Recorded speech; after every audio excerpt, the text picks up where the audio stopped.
हर हर महादेव। शिव नाम की महिमा। ऋषि बोले, हे व्यास शीश सूत जी, आपको नमस्कार है, पर कृपा करें हमें परम उत्तम रुद्राक्ष तथा शिव नाम की महिमा का महत्व सुनाएं। सूत जी बोले, हे ऋषियों, आपने बहुत ही उत्तम तथा समस्त लोगों के हित की बात पूछी है। भगवान शिव की उपासना करने वाले मनुष्य धन्य हैं, उनका मनुष्य होना सफल हो गया है। साथ ही शिव भक्ति से उनकी कुल का उद्धार हो गया है। जो मनुष्य अपने मुख से सदाशिव और शिव नामों का उच्चारण करते हैं, पाप उन्हें स्पर्श भी नहीं कर सकता। भस्म, रुद्राक्ष और शिव नाम की त्रिवेणी के समान पुण्य है। उन तीनों के दर्शन मात्र से ही त्रिवेणी के स्नान का फल प्राप्त हो जाता है। उनका निवास जिसके शरीर में होता है, उनके दर्शन से ही सभी पापों का विनाश हो जाता है। भगवान शिव का नाम गंगा है, विभूति यमुना मानी गई है तथा रुद्राक्ष को सरस्वती कहा गया है। उनके संयुक्त त्रिवेणी समस्त पापों का विनाश करने वाली है। श्रेष्ठ ब्राह्मणों, उनकी महिमा सिर्फ भगवान महेश्वरी ही जानते हैं। ये शिव नाम का महात्म समस्त पापों को हर लेने वाला है। शिव नाम अग्नि है और समस्त पाप पर्वत हैं। उस अग्नि से पाप रूपी पर्वत जल जाते हैं। शिव नाम के जपने मात्र से ही पाप मूल्य नष्ट हो जाते हैं। जो मनुष्य इस पृथ्वी लोक में भगवान शिव के नाम के जाप में लगा रहता है, वो विद्वान, पुण्य आत्मा और वेदों का ज्ञाता है। उसके द्वारा किए गए धर्म कर्म फल देने वाले हैं। जो मनुष्य शिव नाम रूपी नौका पाकर भवसागर को तिर जाते हैं, उनके भव रूपी पाप निस्संदेह ही नष्ट हो जाते हैं। जो पाप रूपी दवानाल से पीड़ित हैं, उन्हें शिव नाम रूपी अमृत का पान करना चाहिए।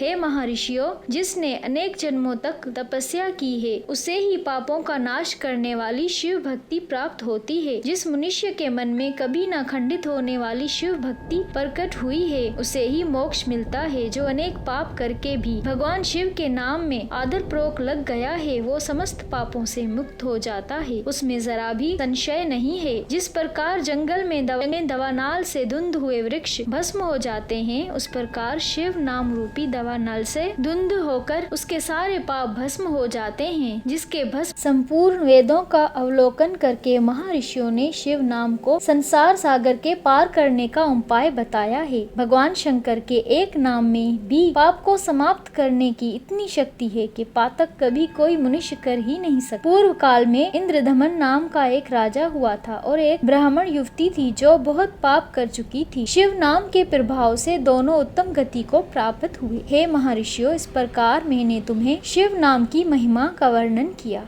हर हर महादेव।